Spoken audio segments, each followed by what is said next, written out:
जळगाव शहर आणि बाजूचा परिसर आहे त्यामध्ये आपले केंद्रीय मंत्री आदरणीय प्रतापरावजी जाधव साहेब यांच्या मदतीने अनेक कामांचं भूमिपूजन आणि लोकार्पण संपन्न झालेलं आहे। आणि त्यामध्ये शेवटचं जे काम आहे की जिथं आपण आता समारोप करतो आहे ते आपलं KR पाटील नगरमधील मंगल भवनाची सुरुवात। मी मंगल भवन म्हणणार नाही कारण ते 1 कोटीमध्ये काही मंगल भवन होत नसतं, त्यासाठी अजून निधी लागत असतो। त्यामुळे मंगल भवनाची सुरुवात आपण तिथं केलेली आहे आणि त्याचं उद्घाटन भाऊंच्या हस्ते झालेलं आहे। आणि या कार्यक्रमाला उपस्थित आणि या कार्यक्रमाचे अध्यक्ष आमचे मार्गदर्शक आदरणीय दादा पाटील, आदरणीय खासदार साहेब, उपस्थित सर्व आदरणीय मंच, कारण भाऊंनाही 2 तासाच्या पुढे अजून मेकर पोहोचण्यास लागणार आहे, आणि उपस्थित सर्व बंधू आणि भगिनी, बरेच दिवसाचं चालू होतं आणि काही मंडळी आपली संपर्कात होती की आपल्या KR पाटील नगरमध्ये एक चांगली वास्तू झाली पाहिजे। आणि मग जागेचा प्रश्न होता, तो जागेचा उपस्पेचा, आणि त्यामध्ये आपण काय करू शकतो याचा प्लॅन थोडा आम्ही काही मंडळींनी बसून केला आणि याची सुरुवात करायची। एक मंगल भवन तर आपलं सखाराम महाराजांचं इथं आहे, पण तो एक अजून मोठं मंगल भवन आपल्याला या परिसरात कसं उभारता येईल याचा आम्ही विचार केल्यानंतर 1 कोटी रुपये आपण त्याच्यावर मंजूर केले। त्याचा टेंडरही झालेला आहे, वर्क ऑर्डरही झालेला आहे, त्या कामाची आपण सुरुवात करतोय। परंतु त्यापूर्वी सुद्धा आदरणीय खासदार साहेबांनी कंपाऊंड वॉल जी आहे ती 10 लाख रुपये देऊन कंपाऊंड वॉलची सुद्धा मला वाटते जवळपास आता पूर्णत्वास येत आहे। परंतु आपण बघितलं असेल की मतदारसंघामध्ये सर्व समाजांच्या इच्छा असतात की आपलं मंगल कार्यालय व्हावं, विविध प्रकारच्या सगळ्या जाती समूहांचा विचार असतो की एक आपलं बसण्या उठण्याचं किंवा हक्काचं ठिकाण असावं। आणि म्हणून मतदारसंघामध्ये आपण जिथं जिथं आवश्यकता आणि जिथं जिथं जागा उपलब्ध झाली, मग तो कोणत्याही समाजाचा असो, त्या ठिकाणी मंगल भवन उभारण्याचा आपण मानस व्यक्त केला। आणि आज मला आनंद या गोष्टीचा की शेगावमध्ये आज मराठा समाजाचं जवळपास 2.5 कोटीचं आपण मंगल कार्यालय सुरुवात केलेल्या, बांधकामही जवळपास पूर्ण झालेलं आहे, पूर्णत्वात जात आहे। बेलदार समाज तो एक आपल्यातला छोटा घटक असतो, त्याही समाजाच्या आशा आकांक्षा असतात छोट्या छोट्या समाजाच्या, त्यांचंही 2.25 कोटी रुपयाचं मंगल कार्यालय आपण सुरुवात केलेली आहे, त्याचंही बांधकाम आता चालू आहे। माळी समाजाचं असेल तर आपण माळी समाजाचं 2.5 कोटीचं बांधकाम जे आहे मंगल कार्यालय, 2 माळी समाजाचे मंगल कार्यालय आपण शेगावमध्ये बांधतोय। एका ठिकाणी 2.5 कोटी रुपये आपण खासदार साहेब आम्ही सगळ्यांच्या मदतीने दिलेत, आणि दुसऱ्या मंगल कार्यालय जवळपास 1.5 कोटी रुपये आपण दिले। आणि जळगावमध्ये सुद्धा मला आनंद या गोष्टीचा आहे की श्री संत सेनाजी महाराज तिथे आपण एक मोठी वास्तू उभारतोय। पुन्हा रविदास महाराजांचं असेल, आपल्या चर्मकार बंधूंचं, तिथे एक 50 लाख आपण सुरुवात केलेली आहे। आणि विविध बारी समाजाचे असतील, बरेच ठिकाणचे आपण बांधतोय, मी जाणार नाही, पण त्याचा एवढंच त्याचा मतितार्थ असतो की ह्या वास्तू ह्या सर्वांसाठी आवश्यक असतात। आणि या वास्तूंमधून जे आपण श्रीमंत लोक तर कुठे लग्न करू शकतात, कुठेही जातात, मोठमोठ्या डेस्टिनेशनवर जातात, पण जो गरीब समाजातला गरीब असतो त्यांना एक कमी खर्चामध्ये वास्तू उपलब्ध झाली तर चांगले लग्न होतात। आणि म्हणून विविध प्रकारच्या वास्तू या मतदारसंघामध्ये, मग त्याप्रमाणे आपण जर कुणबी समाजाचं म्हणाल तर आपण मळाखेडमध्ये जवळपास 2.25 कोटीचं बांधतो आहे।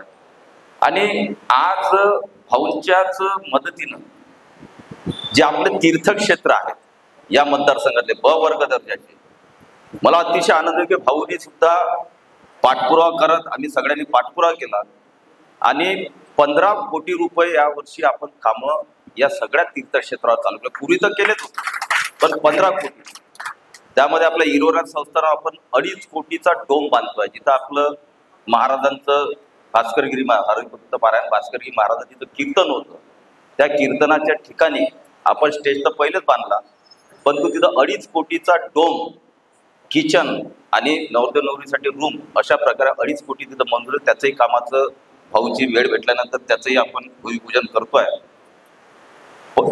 पळशी झाशी असेल, आमच्या गुलाबराव भाऊचा खूप आग्रह असते आणि त्यामुळे तेही ब वर्ग दर्जा मिळालेला आहे, तिथेही आपले कामं चालू आहे।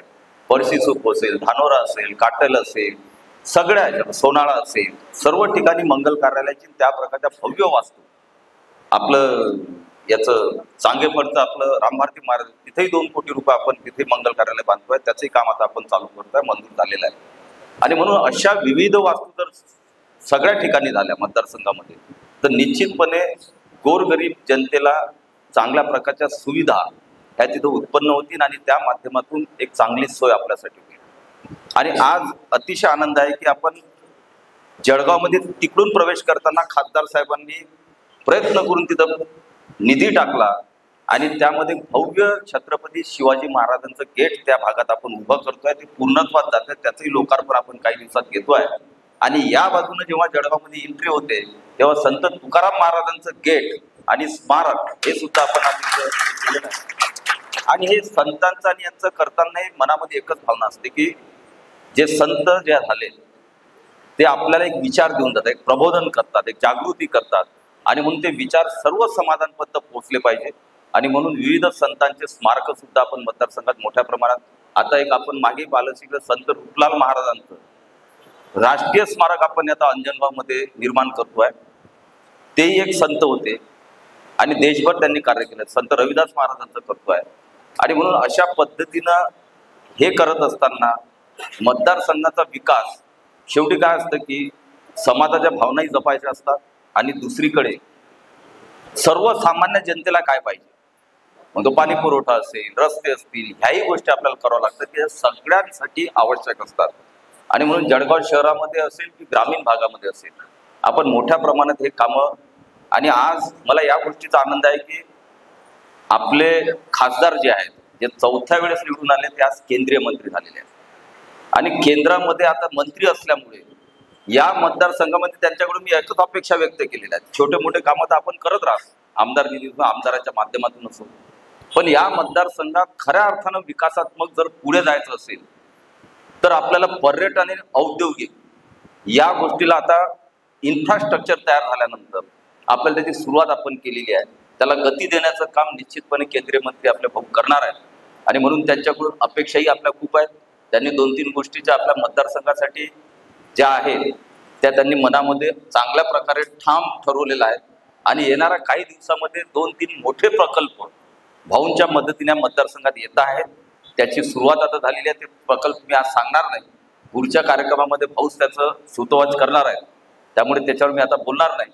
परंतु आज आनंद दुसऱ्याही गोष्टीचा आहे की चोंडी प्रकल्प आपला आता आपण 15 दिवसामध्ये त्याचं लोकार्पण करतोय. आणि चोंडीचं सगळी वितरण व्यवस्था शेतकऱ्यांच्या शेतापर्यंत वितरण व्यवस्था पूर्ण झालेली आहे. त्यामुळे शेतामध्ये आपण पाणी 15-20 दिवसामध्ये त्याचंही लोकार्पण करतोय. आणि बाकीचे जिगाव असतील का आरकचेर, आलेवाडी आणि इस्लामपूर याचंही प्रगतीपथावर काम चालू आहे. आणि आजच्या या महायुतीच्या सरकारमध्ये या 2-2.5 वर्षामध्ये मी 15-17 वर्षामध्ये जेवढा निधी भेटला नसेल शिवाजीराव आपल्या जिगाव प्रकल्पावर, जिगावच्या प्रकल्पातल्या सगळ्या लोकांना माहिती आहे की त्याच्यामध्ये 3400 कोटी रुपये त्याचं टेंडरही झालं, कामही चालू झालं. ते हेच की आपण 2026 मध्ये जिगाव प्रकल्पाचं पहिल्या टप्प्याचं पाणी अडवतोय आणि त्या माध्यमातून 44,000 हेक्टर जमीन आपल्या भागातील ओलिताखाली येणार. त्याची वितरण प्रणाली जी आहे शेतकऱ्यांच्या शेतामध्ये जे पाईपलाईन टाकायची आहे, लिफ्ट आपल्या झालेल्या आहेत, पण पाईपलाईन जे टाकायचे तर 3400 कोटी रुपयाचं टेंडर झालं, त्याचंही काम चालू झालेलं आहे. त्याचप्रमाणे गेट जे असतात देशामध्ये दुसऱ्या नंबरचं आपलं धरण आहे की त्याचे सगळ्यात मोठे गेट ते 900 कोटीचंही काम आपलं ऑलरेडी चालू झालं आहे. त्या भागातल्या सगळ्या लोकांना फक्त एवढंच आहे की मी जास्त उद्घाटन आणि लोकार्पण आणि खूप काही लाईटमध्ये राहत नाही. त्याच्यामुळे हे मोठमोठे कामं सुद्धा आपल्या नजरेतून चालले जातात, पण ते सांगावे लागतात. आणि मग अशा पद्धतीनं मतदारसंघ बांधत असताना आज इन्फ्रास्ट्रक्चरमध्ये आणि पिण्याचं पाणी आणि शेतीला पाणी ह्या गोष्टी आपल्या पूर्णत्वास येणाऱ्या 2 वर्षामध्ये जात आहेत. आणि मग जेव्हा पाणी मुबलक असतं, शेतीला पाणी असतं, जेव्हा धरण तुमच्याजवळ आहे तेव्हा उद्योग तुमच्या भागामध्ये येतात. आज आता साखर कारखान्यात स्वप्न आपण एवढ्यासाठी पाहतोय की जिगावचं जो 2 वर्षात आपलं पाणी अडते आहे, हे बाकीचे धरणं आपले कंप्लीट होत आहेत या 2 वर्षामध्ये. त्यामुळे आज साखर कारखान्याची निर्मिती जी आहे त्याची आपण सुरुवात केलेली आहे. आणि 2 साखर कारखाने या मतदारसंघामध्ये व्हावेत त्यासाठी खूप लोक तयार आहेत. म्हणजे आपल्यापेक्षा आपले तयारच नाही, पश्चिम महाराष्ट्रातलेच लोक मागे लागलेले आहेत. हो, आता एक साखर कारखान्याची जागा आम्हाला द्या म्हणून MIDCची 400 एकर जागा आपण आता याच्याजवळ ॲक्वायर्ड करतोय या महिन्यामध्येच.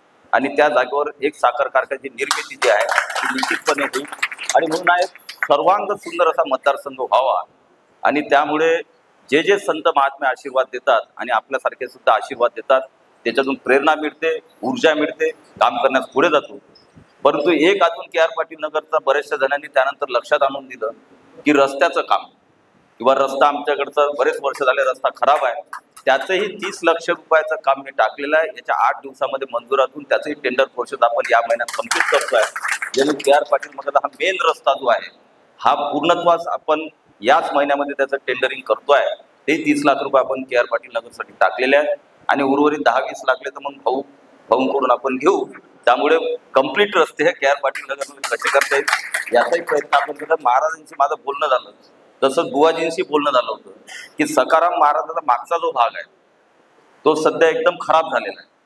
त्यामुळे तिथं जर व्यवस्था आपण केली, 50 लाख रुपये तिथं टाकले तर एक चांगलं अटॅच मंगल कार्यालय हे इथं होईल.